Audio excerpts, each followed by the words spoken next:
Oke Pak, kalau di kehidupan masyarakat ya Pak, aku pernah lihat salah satu konten eh, influencer gitu Pak. Dia menyinggung tentang umat muslimin pada saat ini. Dia menyinggung banyak orang yang terlalu fokus spiritualnya di dalam dirinya sendiri sehingga dia menghasilkan kesolehan pribadinya sendiri, tapi tidak melupakan apa ya, menyebarkan kebaikan juga untuk orang lain gitu. Nah itu apakah itu termasuk dalam konsep takwa itu gimana itu? Ya, jadi memang ada istilah orang-orang sekarang menyebutnya itu namanya soleh individual. Individual ya, kayak. Jadi hanya untuk dirinya sendiri yang soleh, tapi tidak memberikan dampak kepada orang lain. Ya, teman-teman semuanya, sebenarnya Allah itu memiliki banyak jalan untuk bisa mendekat kepada beliau. Memang idealnya adalah kesolehan spiritual itu harus melahirkan soleh sosial, itu benar. Jadi idealnya adalah soleh spiritual itu harus melahirkan soleh sosial, yaitu berdampak kepada orang lain, kepada tetangga, kepada sanak, kepada saudara, kepada handai tolan, dan sebagainya. Ada impact dari orang yang berpuasa. Misalnya, gara-gara berpuasa, tentu kan makan kita, jatah makan kita atau kuantitasnya, jumlahnya, itu kan tentu logikanya akan ada yang tersisa. Karena kita kan batasan waktunya kan tidak lagi 3 kali. Paling banter kan ya cuma 2 kali lah. Nah, berarti kan ada yang tersisa. Nah, maka itu kita bisa gunakan untuk berbagi kepada orang lain. Itu idealnya begitu. Tetapi jangan sampai karena idealitas ini kita menghakimi orang-orang yang belum mampu untuk soleh secara sosial, itu dianggap belum bertakwa. Jangan. Bagaimanapun juga Islam itu mengakomodasi seluruh kebaikan. Islam itu mengakomodasi seluruh kebaikan. Contoh, ada satu ayat, asbabun nuzulnya adalah suatu ketika para sahabat Nabi itu diberi pengumuman untuk melakukan jihad fisabilillah. Tentu ini solehnya soleh sosial, karena ini berdampak kepada kemakmuran bersama umat Islam dan masyarakat Madinah ketika itu. Nah, tiba-tiba ketika Rasulullah mengumumkan perang ini misalnya bisa dilihat dalam kitab Zadul Masir fi Ilmi Tafsir karya Ibnu Qayyim Al-Jauzi. Tiba-tiba para sahabat ini berduyun-duyun melakukan jihad sama sekali, dan hampir mereka tidak ada yang di Madinah. Semuanya pada pergi untuk jihad fisabilillah. Allah nggak ridho dengan seperti ini. Umat Islam itu harus terbiasa membagi tugas. Maka turun ayat, falaula nafaru min kulli firqatin minhum ta'ifah wa ma kana al-mu'minuna liyanfiru kafah. Jangan sampai orang mukmin itu, orang Islam semuanya kerjaannya seragam satu, semuanya jihad fisabilillah semuanya. Jangan, harus ada mereka yang fokus mengurus ilmu, yang fokus mengurus tentang soleh ritual tadi. Harus ada kelompok-kelompok itu. Ya, kalau saya menyebutnya kita ini hidup, ya orang-orang Islam ini hidup itu bagaikan tim sepak bola. Ya, ini saya bukan hobi tapi melihat. Kita lihat sepak bola itu. Ada yang menjadi kiper, ada yang menjadi striker, penyerang, ada yang menjadi back, pemberi penahanan. Nah, semuanya harus tahu fungsinya. Teman-teman yang jadi kiper, ya jangan maju ke depan dong. Aneh jadinya. Rusak nanti gelanggangnya, pasti bocor terus kena lawan. Begitu juga menjadi striker, ya jangan duduk aja di belakang nemenin kiper, malah udut sama ngopi. Ya nggak hasil nanti tujuannya. Adapun yang back, tahu dirilah.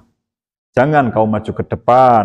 Ke depan tuh urusannya striker. Kau yang di sini memberi pertahanan biar si kipernya nggak jebol. Nah, tergantung kita ini di mana, teman-teman. Orang-orang yang baru fokus belajar dan ngaji, itu mereka kiper-kipernya Islam. yang di pondok pesantren, yang bergelut siang malam dengan kitab-kitab, mempelajari mana yang menjadi i'rab mubtada, mana yang khobar, mana yang menjadi tafsir ini, mana yang menjadi i'rabul Quran, mana ma'aninya. Itu biarkan mereka fokus dengan ilmu-ilmu tersebut. Meskipun secara lahiriah seakan nampak itu sebagai soleh individual, mereka hanya mengurus dirinya mereka. Atau teman-teman yang zuhud-zuhud misalnya, yang tidak mau berkumpul dengan orang, ya monggo biarkan, asal mereka memberikan kontribusi positif terhadap Islam, it's okay, tidak bermasalah, lewat jalur apapun saja. Nah, teman-teman mahasiswa yang punya pengaruh dan punya pengalaman untuk berorganisasi dan punya nilai keasikan sendiri, apalagi kalau kita membahas orang pribadinya, itu kan aneh sekarang, ada namanya pribadi yang introvert sama ekstrovert. Itu gimana coba? Apakah kita harus memaksa orang-orang yang introvert menjadi ekstrovert? Atau sebaliknya, kita memaksa? Kan nggak nyaman. Ya kan? Orang-orang yang pribadinya tertutup itu lihat orang aja rasanya kayak gitu kan? Nah, masa orang seperti ini harus dipaksa untuk, ya biarkan dia menikmati dengan kesendiriannya, asalkan dia memberikan kontribusi. Ada pemikiran untuk Islam dan sebagainya. Nah itu, jadi saya berbicara memang secara konteks idealnya itu memang Islam mengajarkan bahwa ya tidaklah seseorang itu bertakwa, tidaklah seorang itu beriman, ya kan? Kemudian dia perutnya lapar, perutnya kenyang, sementara tetangganya itu perutnya adalah kelaparan, atau dia tidak berkontribusi dalam arti yang sosial besar tadi dengan organisasinya atau apa-apa. Nah itu memang idealnya seperti itu bagusnya. Tetapi sekali lagi kita jangan menutup akomodasi Islam atas segala jalan dan bentuk kebenaran dan kebaikan. Jadi gitu ya, kita tahu ideal dan realitas. Jadi umat Islam itu harus seimbang, harus tawassut, wasatiyah, harus seimbang dalam menilai sesuatu. Tidak boleh terlalu, karena saking semangatnya berorganisasi dan bersosial, akhirnya menyebut orang-orang yang tanda kutip soleh individual tadi, wah itu neraka itu semuanya. Nah itu terlalu berlebihan. Atau kebalikan, karena saking asiknya dengan dunia ilmu, akhirnya melihat teman-teman yang asik dengan dunia organisasinya dan beliau mampu untuk memberikan pencerahan pada umat, terus di stigma negatif, itu juga tidak tepat. Kita harus proporsional ya dalam memberikan wadahnya, gitu Mas. Menarik ya, membuka wacana keilmuan kita nih. Nah, tadi kan Bapak menyinggung tentang tafsir nih. Nah, kalau kita lihat ya Pak, bagaimana sih pandangan dari tafsir klasik dan tafsir yang kontemporer sekarang ini dalam memahami takwa ini? Apakah ada perbedaan? Karena kan zamannya sudah berbeda. Tentu saja ketakwaan, level ketakwaan dari masa tersebut dan masa sekarang kan sudah berbeda. Iya, tadi saya sudah singgung tentang ada perbedaan takrif atau definisi dari dua era yang berbeda. Kalau era yang klasik tadi diwakili oleh Nafahat misalnya, atau tafsir-tafsir klasik yang lain, menyebut takwa itu asal menjalankan perintahnya Allah dan meninggalkan larangannya. Itu yang klasik. Kalau yang era-era kontemporer sekarang, yang era modern, itu tidak hanya berbicara tentang takwa ukhrawi saja, tetapi dia juga membahas tentang takwa yang duniawi. Artinya gini Mas, orang-orang penafsir sekarang seperti tadi Rasyid Ridho, kemudian Abduh, kemudian generasi setelahnya, ya, itu melihat bahwa takwa itu harus bisa memberikan kontribusi positif seorang muslim agar perilakunya itu memang benar-benar on the track, sesuai jalur, baik itu urusan akhirat ataupun urusan duniawi. Ya. Maka bagi tafsir modern, definisi takwa itu juga akan membicarakan tentang bagaimana dunia ini bekerja. Contoh, ketika terjadi bencana alam, ya mungkin beberapa teman-teman daerah-daerah yang ada di Indonesia khususnya masih terdampak dengan bencana. Kita doakan semoga Allah SWT memberikan ya penyelesaian atau memberi kesabaran dan diganti dengan yang lebih baik tentunya. Nah teman-teman semuanya, bencana itu dengan menghadirkan konsep takwa yang ditawarkan oleh para mufassir modern tadi, itu harus dipahami. Ayus sabab, apa sebab secara duniawiahnya? Apakah murni itu sebagai peringatan dari Allah atau secara sistem keduniawiannya ya itu terjadi sesuatu masalah di sana.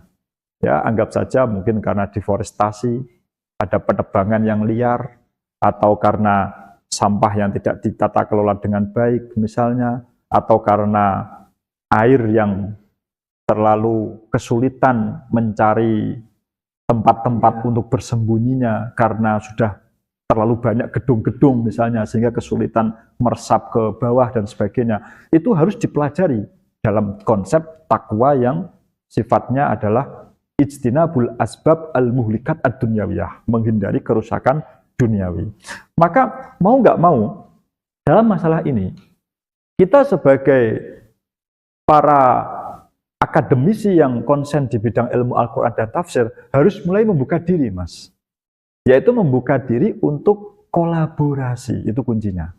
Jadi para mufassir sekarang atau para tokoh-tokoh ulama era sekarang, kontemporer, itu mereka mengajak para tokoh atau para akademisi atau para researcher, para peneliti untuk terbiasa kolaborasi. Ya, teman-teman semuanya, kita kan nggak mungkin untuk mempelajari everything in our life. Nggak mungkin kita kok mempelajari semuanya, kan nggak mungkin. Ya kan? Ya. Kita nggak mungkin belajar biologi, nggak mungkin belajar tata kelola masyarakat, kita nggak mungkin belajar manajemen dan sebagainya. Ya karena waktunya yang terbatas, ya kita paling cuman berapa? 14 semester kan? Ya kan? Cuman itu aja sudah DO kalau nanti lebih dikit, ya kan? Nah, itu ya. Dan bisa saja menghindari DO itu juga termasuk takwa itu. Kalau melihat definisi yang ditawarkan tadi, kita berusaha punya planning yang jelas, semester 7 harus punya proposal lah, jangan judul terus loh ya. Nah, harus punya proposal, kemudian semester 8 selesai. Itu takwa berarti, karena asbab mulikat duniawianya kita hindari tadi. Nah, maka kita nggak mungkin belajar ilmu semuanya, itu nggak mungkin. Nah, maka solusinya adalah kolaboratif. Bekerja sama dengan prodi-prodi yang lain. Ya kan? Coba teman-teman yang di IKT, saya sudah sering kali bilang di prodi IKT khususnya, yaitu apa? Membuka peluang untuk kolaborasi dengan prodi yang lain. Karena itu ciri khas dari mazhab kontemporer sekarang. Berbincang-bincang tentang masalah keagamaan dari berbagai angle. Dari teman-teman misalnya nih, puasa menurut biologi, puasa menurut manajemen konflik, puasa menurut teman-teman yang ada di ekonomi, babi, apa yang terjadi di bulan puasa ini. Kan menarik nanti, ada banyak perspektif di situ. Jadi dia tidak monoton tentang tafsir saja, dia tidak monoton tentang fahmul ayat wa ma'anil hadis saja, tapi dia akan melihat beberapa angle dari perspektif keilmuan itu. Nah, dengan demikian, maka ciri khas dari mazhab kontemporer memahami takwa itu adalah multidisipliner, keilmuan yang digunakan, banyak pendekatan.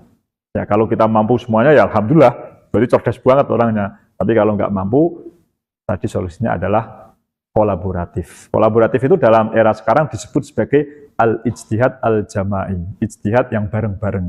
Nah, bersama-sama mengkonsepkan, bersama-sama memahami, bersama-sama mencari solusi dan sebagainya. Itu sepertinya yang lebih real dalam memahami konsep takwa sekarang, gitu Mas. Oh, berarti emang di kontemporer ini lebih kontekstual ya Pak? Iya, sesuai kebutuhan. Sesuai kebutuhan umat. Terus juga kita juga dituntut ya, tidak hanya mempelajari Al-Quran secara utuh saja, tapi juga harus kolaboratif. Kolaboratif. Ya, lebih. Terus mempelajari ilmu-ilmu umum juga, di biologi, fisika, dan lain. Karena ilmu-ilmu tersebut juga dibahas di Al-Quran juga ya. Iya. Ya, cakupannya lebih luas kalau kontemporer ini. Kalau kita lihat ya Pak, di mahasiswa, kita lihat mahasiswa ilmu Al-Quran dan tafsir ini kadang tuh masih ada yang walaupun di mahasiswa IKT ya Pak, ibadahnya tuh masih agak yang lalai ini Pak.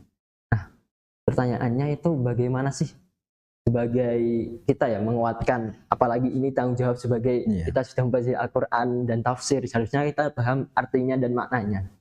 Nah, bagaimana sih kita merealisasikan Al-Quran ini dengan merencanakan program-program yang pas nih Pak untuk menjalankan konsep takwa ini, apalagi di bulan Ramadan nih Pak. Nah, bagaimana sih cara merancang nih program-program yang pas itu atau yang cocok lah untuk kita sebagai mahasiswa gitu. Ya, ini ada dua jawaban yang akan saya berikan.